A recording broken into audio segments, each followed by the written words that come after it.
Alhamdulillah. Semoga murah rezeki nak.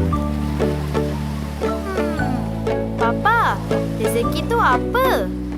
Rezeki itu semua pemberian dari Allah.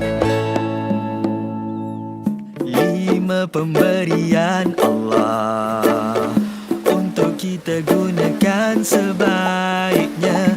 Hidup sihat, kaya masa dan usia ketika muda. Itulah rezeki. Mari ucap Alhamdulillah, syukur dengan nikmatnya.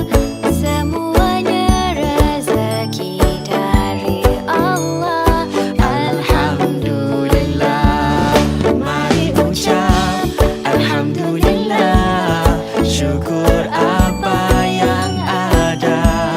Semuanya rezeki dari Allah. Alhamdulillah. 5 pemberian Allah untuk kita gunakan sebaiknya. Hidup sihat, kaya masa dan usia ketika muda.